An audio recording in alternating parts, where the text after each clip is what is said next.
Welcome back to the channel. In today's video, we're going to talk about how to unlock the brand new crossbow that was added to Cold War that is now actually usable in Warzone. After about a dozen attempts for Call of Duty to get it right, they finally actually integrated it properly. So if you buy it in the store, it'll actually show up in your actual items. If you actually do the challenges, they will actually unlock.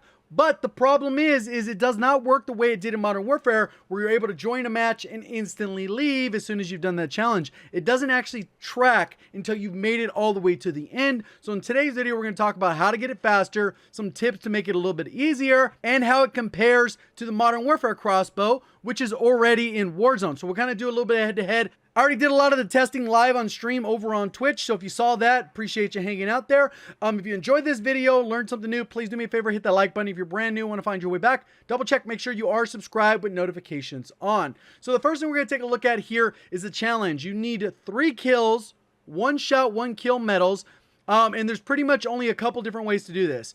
One, obviously, if somebody's low health, you hit them once, you can get the medal. As long as the medal pops up, it will track. You only need 3, which is not a lot. The easiest, by far the easiest, you can do a short-term mode. Some people are doing 3v3 in Cold War. If that's still available as an option, you can get those, snipe, you can get 1 shot, 1 kills, as long as you're hitting the appropriate areas. Hardcore multiplayer is probably going to be the easiest. You just jump in, try and get 3 kills in a TDM.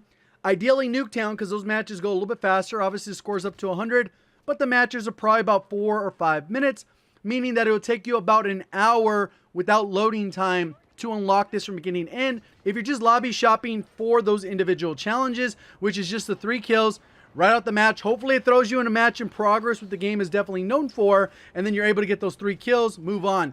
I would use LMG, Uzi, no attachment. It has to be no attachment. That's the key. So you're going to be probably using the Milano, as it's called in Cold War. Any of the SMGs usually are pretty solid, but rifles, LMGs, no attachments, pre-aim in hardcore, get 3 kills. Who cares whatever happens to the rest of the match? Just stay all the way to the end so you actually get credit.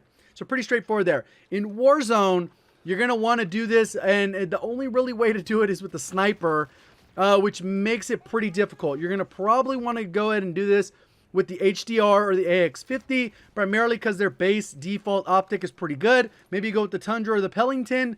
Their bullet velocity is okay, but it's not going to be easy. You're not going to have a suppressor. You're not going to get the added bullet velocity. So it's going to be way harder to get 1 shot, 1 kills. So they've kind of screwed the Warzone community on this one because it is a pretty hard challenge.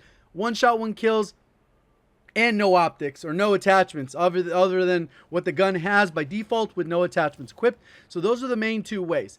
Now, how does it compare to the Cold War version? I'm going to say it sucks. It is a very bad option. So these are pretty much the stats that we were able to get when we were doing them live on stream. We got the bolt velocity right around 135, 141. Cold War 1 MW, that's probably within a half frame of each other, so not a huge difference. Either way, to put that in perspective, RPGs have a velocity of about 50, so terribly slow. You can see them moving slowly through the air, but they have straight trajectory. They don't have any drop off. When it comes to the Strela, that moves at 200 velocity, the projectile, and these are 135, 140, so really slow. Not going to be particularly good. I was hoping that they would be a little bit good, so there'd be these a little bit trolly or fun, but this is going to see 0 usage in Warzone most likely for a couple key areas that we'll get to.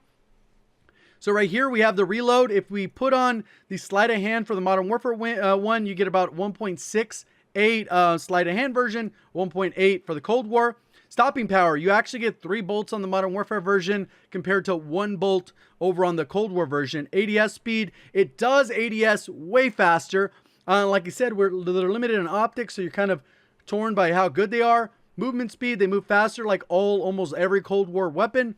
And that's pretty much the head-to-head. The part that sucks, though, is damage. It only does 200-ish damage, a little bit more than 200. So it's never going to be enough to kill someone unless you get a headshot. But the odds of that and the slow reload, it's just not going to be a good weapon to use, and you'll probably never see it. You want to unlock it. It's fun in multiplayer for Cold War, and it's a lot of fun in zombies just because it shoots through all the zombies. You could pick up your bolts so you don't run out of ammo. It's actually a lot of fun. I leveled it up there. It's a good time. Warzone, it's trash. It didn't even work well in Plunder. I went through, I got multiple hit markers, but no kills. I could not get a kill in Plunder, which is kind of bad considering that most of the time people in Plunder are kind of just wandering around, not knowing what's going on, looting or whatever the case is.